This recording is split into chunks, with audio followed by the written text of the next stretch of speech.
Hi everyone, Talon here. This is actually my second time recording this video, and that is inherently because I do not a very good job remembering some of my own advice.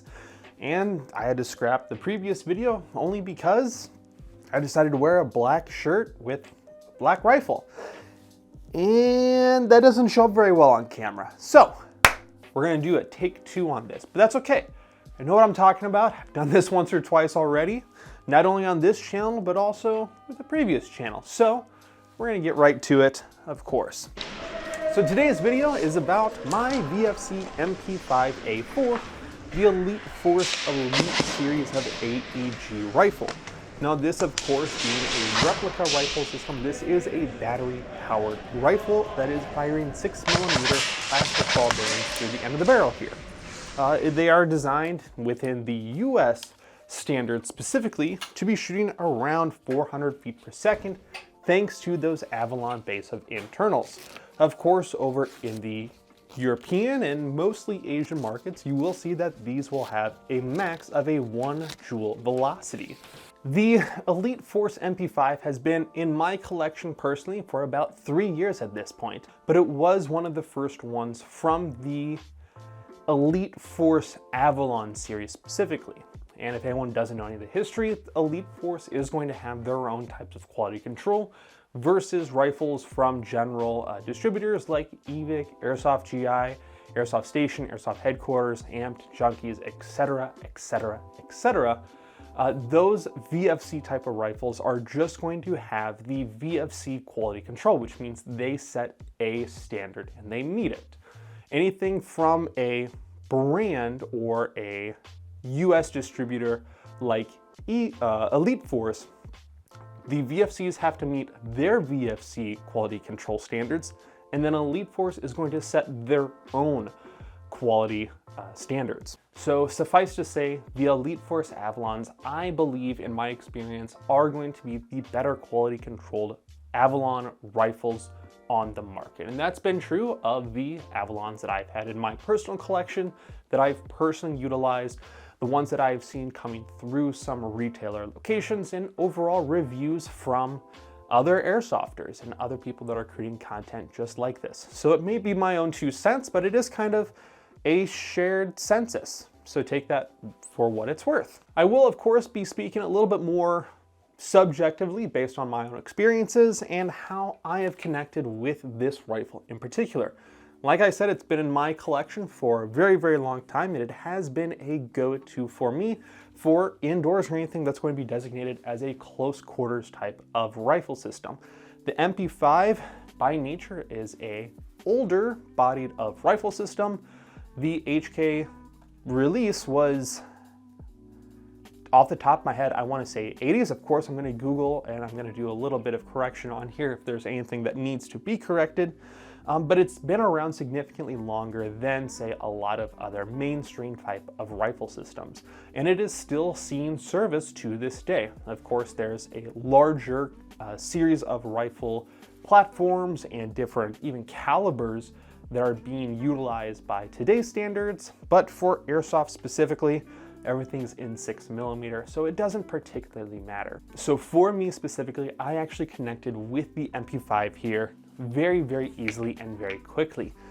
For someone that, you know, collects and primarily has mainly AR type platforms, the MP5 utilizes a very different type of ergonomic layout, a very type of reload mechanic, a very different type of magazine loadout and carrying system compared to ARs. So it is a very drastic shift. But for whatever reason, despite having relatively minimal time behind the rifle, and of course, the more time you spend behind something, the more time you spend utilizing a very specific tool in a very specific manner, you get very used to it, and it's something that you will gravitate towards just with all the time you've spent doing it. This is something that I've, again, relative to everything else, have spent very minimal time, but for whatever reason, I feel extremely comfortable behind this rifle system. And I'm gonna share a relatively quick story going out and playing at Kalamazoo Airsoft in Michigan. That was actually the first time I took this to a indoor field other than the airsoft arena. So it was kind of brand new environment with a relatively new gun, that for that entire day that I went and played there, put on a team with 3 younger teen players that have clear Walmart battery-powered rifles and a single rental rifle. So a rental, Walmart, myself with my brand new MP5 Elite series against full-time or regular players with ARP 5.56, some type of LCT or SIMA, AK, an HPA Crytac, a custom built AEG Crytac, and then a couple other people that joined on that team. And those are, again, regulars and staff members for that field against myself and 3 brand new players. I should probably do this. Myself and 3 new players. So 4 against 4 or 5 at one point. And I promised you, cross my heart, that my team won every single game objectively during that day. Now, in the case of team deathmatch, stuff like that, where we're just kind of shooting each other, there's no very clear winner in the case of that for airsoft. But when it's something like capture the flag, territories, buzzer, so on and so forth, my team was able to win every single game. Of course, that may have been on account of me as a player, the rifle being a very high performer. Those 3 beginner players did very minimal. And the other team, I should also note that this indoor field was supposed to be a 350 FPS rifle. If no one knows about the ARP 5.56, it out of the box shoots around 380 feet per second. And most SIMA AKs are well over that 400 feet per second limitation. So I would probably say that the favors were very heavily stacked in their favor. But for whatever reason, whether it be an immediate connection, trial by fire, just some type of extreme stress environment, this rifle and me just connected immediately, and we cleaned house the entire day. I would get the entire team so upset by about 3/4 of the way through the day when the referee was counting the last 10 seconds. I could hear the other team go, "Where's that MP5 motherfucker at on the other team?" They completely disregarded any type of objective that they would need to try to capture. They would completely ignore the other 3 teammates on my team, and they would go just after me because they wanted to inflict as much pain as possible in as little time as possible. You know what? It makes me happy that they got that upset, which means that that is also a sign that it's not about the equipment per se that's going to make you a good player. My rifle, I made sure, was well under that 350 feet per second. I was shooting around 300 feet per second that day. I was well within the field's rules and limitations, how they expected their players to behave and act, and I just happened to be the better player. And they got really upset at that. So at the end of the day, and even to this day, 2 years later, it still makes me feel really good that you guys would go after me like that. I mean, not you specifically. You weren't there that day. But I mean, like, if those guys are watching here, those are the ones I'm pointing to. Anyway, but enough about me and patting my own back. What are some things about this rifle in particular? Well, if you guys are not familiar with the MP5 series in particular, let's go over it pretty quickly. And I will be going over, like I said, the Elite series of MP5 here, which is very different compared to the competition series, and is also going to be very different compared to any type of other manufactured MP5. So please keep that in mind when looking at this.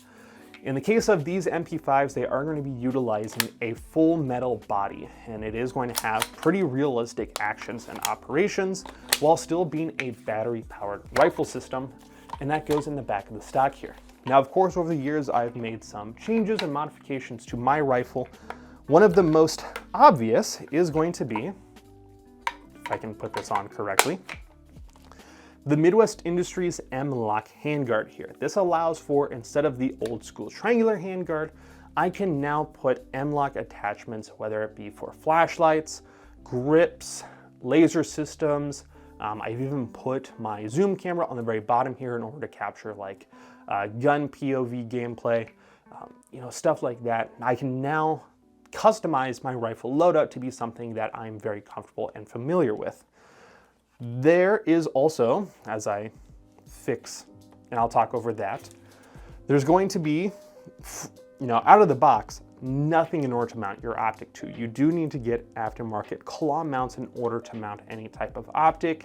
Again, it's going to be a Picatinny type mount, so you can put any type of optic, whether it be a T1, a reflex, a magnifier system, some type of magnified scope, stuff like that. The very lower receiver and the stock are going to be a polymer construction. That upper receiver up to that imitation gas block, and the barrel is going to be full metal. The polymer is a very nice heavy duty, and in the case of the lower receiver, a thick ABS type of polymer. To my knowledge, it's ABS. I can't imagine saying anything else. This does not come with the rifle. This is something that I've added aftermarket. One of the weird things I've found with this is that it does utilize a AR type of magazine release, which means instead of the paddle and strip out, you could potentially reach up if you've got giant fingers. I need to remove my middle finger from the grip, stretch my pointer finger out in order to get that magazine out, which if I give it a wobble, it does come out. So almost everyone utilizes that paddle on the very bottom in order to just rip their magazines out and immediately swap it out. That's the only way that I reload my magazines. Of course, traditional MP5, that's still an option. The full stock, that is the designation for the A4 specifically, does come off and does reveal that this is your battery compartment. From the manual and out of the box, it does say you need to remove the stock entirely. What I have done selfishly is I have almost immediately physically broken my stock, which means if you notice, there's a small little hole retention on the very top there for a spring in pin. I took a hammer to the back of the stock here, just busted it off, so now I have immediate access to the battery compartment space. I do need to either electrical tape or duct tape the actual buttstock off. In operation, I have had it where against a like a shoulder pad or some type of backpack, I have had the stock, as I'm bringing the stock up, the butt plate stay in place and have fallen off on me. And of course, you don't want that falling off on you. Taking the entire stock off also gives you immediate access to two different screws on the very back of the receiver here. So you have one directly going in line with that barrel, and then you have one that you need to go from the top in order to connect and hold together the lower receiver to the upper receiver. So just be careful when you take those two out. When you take that out, those are also holding the wires in a position, and if you try to put it back, you could potentially pinch those wires and break some of the electricals of your rifle. So just forewarning, be very, very careful. Once you take those two screws out, you can remove that L-shaped bracket, and that will give you immediate access to your internal AEG spring, which is going to dictate, in the case of a battery-powered rifle, your velocity. So I almost immediately, after getting this rifle, took that AEG spring out and installed a softer shooting velocity spring. If you so choose, if you have other type of modifications or upgrades that you want to put into this rifle, once you remove that L bracket, you can separate your upper from the lower receiver. It's not very difficult. On mine specifically, I need to put my selector into full auto, and I need to wiggle my upper receiver back and forth in order to get clearance away from the selector switch that is on the inside of the lower receiver. Unlike most AR type of rifle systems, I'm actually going to quick put this full stock back together. Unlike traditional AR type rifle systems, you do have your grip, which is going to remain separate from your lower receiver, which means if you have any type of aftermarket grip, You do have the option of changing that grip out to maybe a beaver tail style, something that has some textures on the very front here, maybe a different type of angle of engagement to the receiver specifically. You know, the world is kind of your oyster in regards to AR type of motor grips or pistol grips. In the case of MP5 specifically, that is one piece with the lower receiver. So as far as external upgrades or modifications, it is extremely minimal. You have a pretty minimalist MP5 setup, and there's very little that you could potentially do. Even in the case of the MP5 trigger here, it is specifically designed to extend away from the gearbox shell in order to correctly space itself inside of the trigger guard. So this is technically a standard version 2 upper position that sits up into the gearbox and makes connections with those contact plates. But as far as the part that sits outside of that gearbox, a very different type of setup entirely. I have not yet successfully seen any type of aftermarket MP5 triggers for people that want to do some type of speed trigger or a flat face trigger or anything like that. And to my knowledge, no one's going to be making anything aftermarket for that either. Of course, in the next couple of months or years potentially, I may be proven wrong. But I haven't been 100% wrong just yet. Now, in regards to performance specifically, let's touch on that subject. The MP5A4 specifically is going to be a better oriented rifle for indoors for a couple of reasons. One being, paired with the shorter barrel, it handles much better compared to something that's going to be a longer barrel type of rifle system. You can move more comfortably indoors without having that longer barrel restriction, but that shorter barrel also is kind of its downfall. We'll cover that in just a second. In regards to handling, of course, if I bring my arm out like this all the way to the end of the frame, we can see that the barrel on the SD6, which I have replicating maybe the MP5A5 with that collapsible stock, we have really a short footprint that this MP5 in particular is going to offer us, which means we have nothing but availability in order to clear around rooms, get through doorways, even go through doorways, maybe potentially sideways. If it's a wider doorway, we can move more freely with a shorter footprint of a rifle system. Compared to this A5 specifically, paired with the full stack, it has already maybe the same type of footprint as maybe a Mark 18 type of clone. With that same type of arm outstretch, you know, it does go significantly farther compared to something that would have a collapsible stock. But I'm gonna bring my Mark 18 clone here. You know, something like this, an extremely similar footprint compared to the MP5A4. So as far as overall lengthage of the rifle, if you're looking for something that has a little bit more maneuverability, the full stock variant is not going to be something that you particularly are going to be looking for. Maybe you should look towards the A5 or maybe the SD6 specifically if you wanted the paired option of having that mock suppressor look or having the option of taking it off. So speaking of performance with this shorter barrel system, I do need to make it obvious and very clear to you that heavier BB weights are going to suffer due to how short of an inner barrel this system is. Without getting too nitty-gritty and too far into the weeds, essentially, the longer your inner barrel, the better a heavier weight BB is going to perform because it allows for air to 100% disperse behind the BB in order to get it up to the appropriate kinetic energy. Compared to a shorter barrel system, shorter track, it doesn't allow for that heavier projectile to get all of the potential kinetic energy that that BB could get. So you're better off either sacrificing utilizing heavier weight BBs and just knowing that it's not innately going to be very accurate or very heavy of a impact. Or you could do what I do and you could utilize 2 5s, maybe 2 8s if that's the only thing you have lying around. Of course, I wouldn't go with the 2.0. I It's gonna be a little heretical, but I personally like to use 2.5s primarily for indoors. I think that's the best balance of having a BB weight in my pistol and in my rifle for indoors specifically, you know? That's just a personal preference that I have.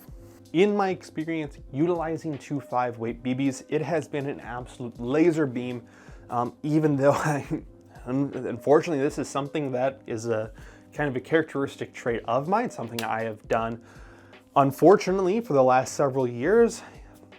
I don't do a good job maintaining and cleaning my rifle systems.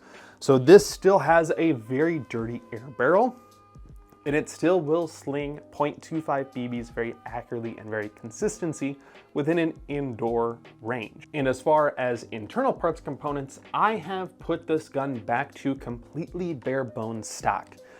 Many years ago, I tried to put a gate aster inside of the T10. Back when we first got the T10s, I said I was gonna put a gate system on the inside here and just experiment how well it works, so on and so forth. And lo and behold, long story short, the aster doesn't fit inside of the T10, only the gate Titan.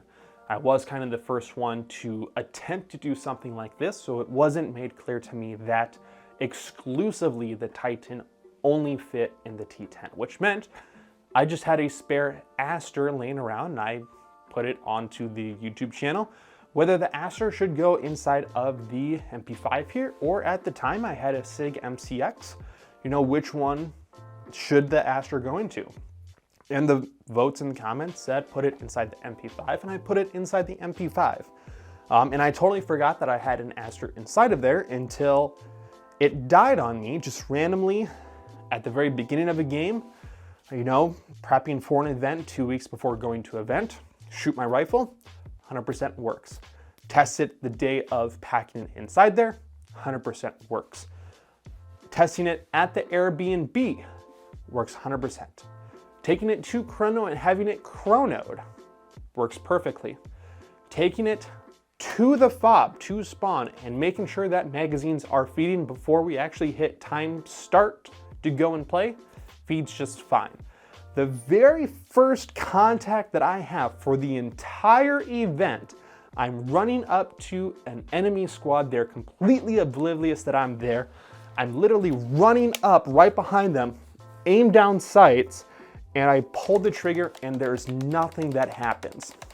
Of course, by the time that I get as close as I did, they hear me, turn around, light me up, and I am livid. What is wrong with my rifle? It's gotta be the batteries. It's gotta be the batteries. This rifle has never let me down, ever.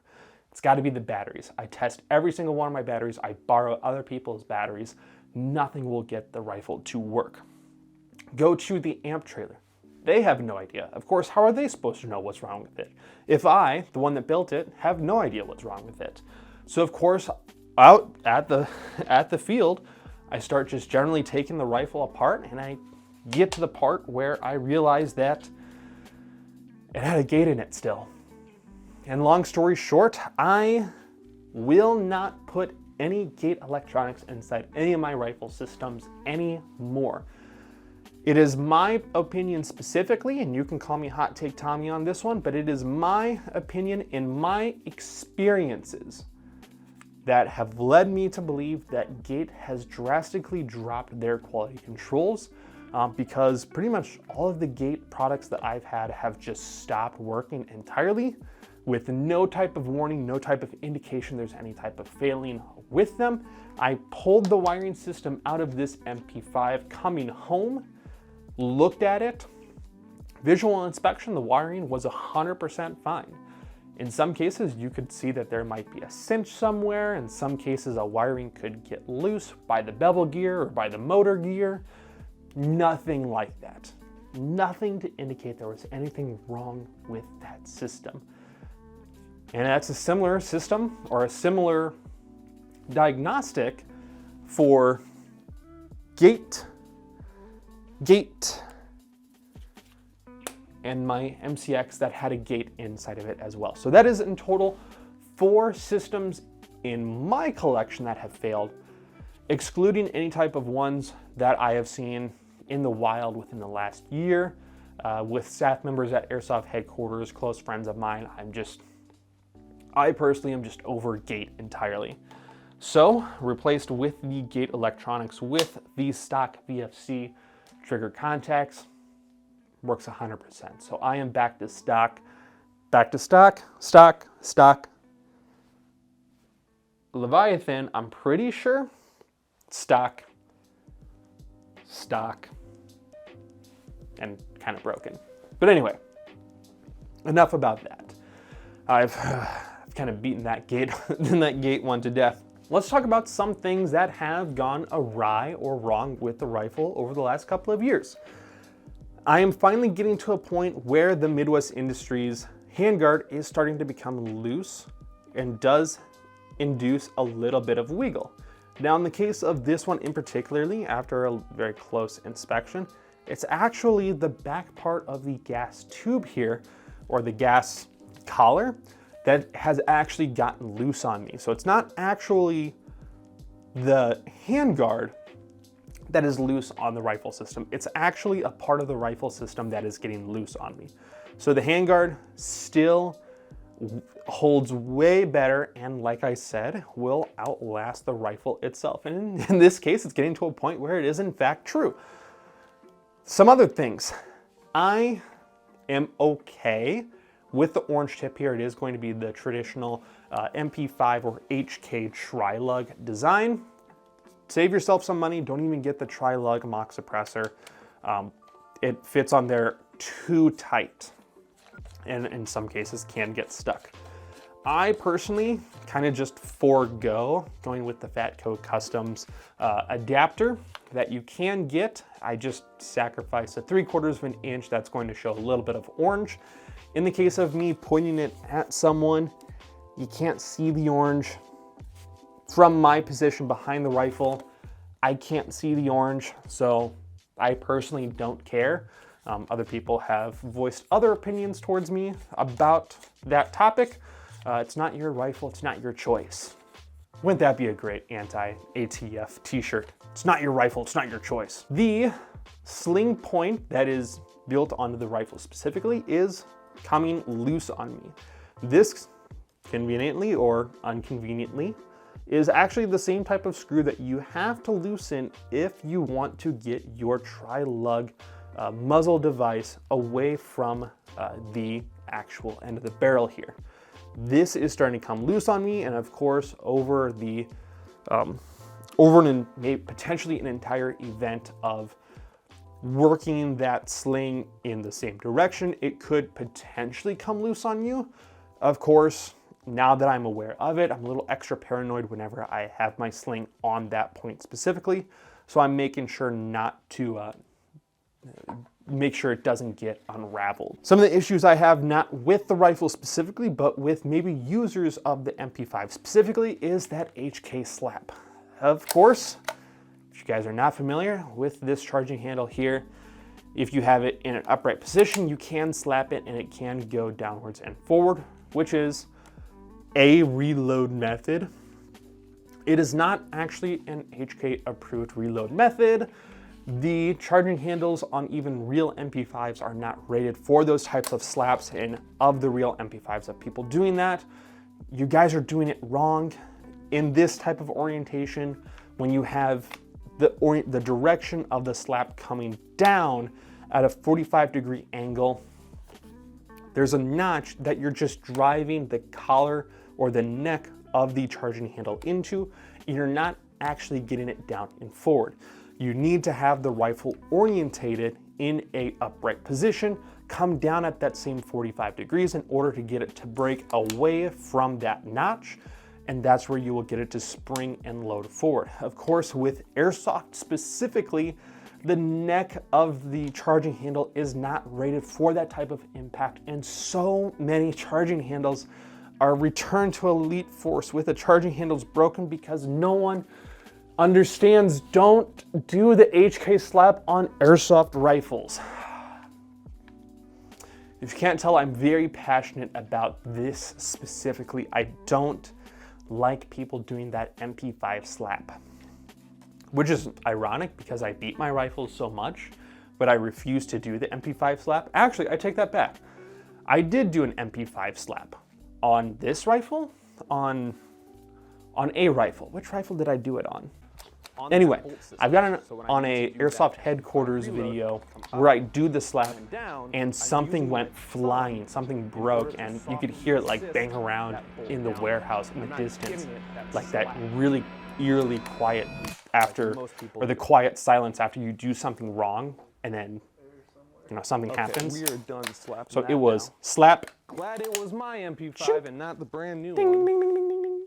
There you go. Undeniable was like, proof. Something. Yeah, something broke. Don't slap your MP5 charging handle. And I'm still not going to do it. One of my favorite things about the MP5s in particular is, of course, these types of magazines. These are the newer Cyma MP5 magazines. I like to describe these type of magazines, if PTS were to actually come out with MP5 magazines, these would be very extremely similar to what they would actually produce. They have the imitation bullets. They're from a very nice type of polymer, and they utilize the same type of cup type of follower that you would see on EPM and EPM1 type of magazines. So the fact that Cyma is producing these, really, really freaking cool. The only downside with this magazines, and I'm willing to overlook them, is the fact that there is a little bit of a platform that is going to sit on the upper part of these magazines compared to traditional HK MP5 magazines. They are completely straight and have no type of platform or imitation bullets, stuff like that. Now in the case of the HK style ones, it does go in, but it does have a significant amount of wobble.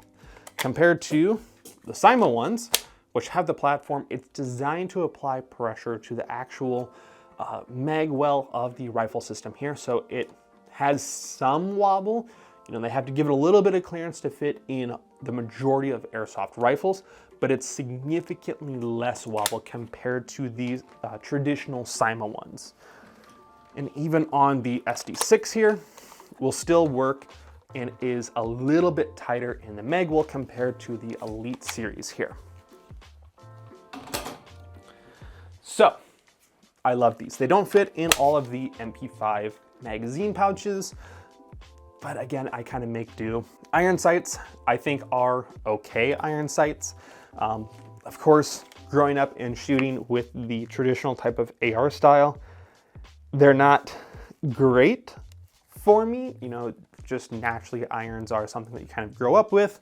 I'm not super familiar with these type, but within airsoft, I'm utilizing a point of aim anyway, either utilizing the tracer unit on the end here in order to identify where my BBs are going and making small corrections, or I'm just instinctively aiming from a shoulder position, and I'm just looking over the entire rifle. Literally as you see me right now, just looking over the rifle and just allowing the length of the body in order to tell me about where that BB is going to go.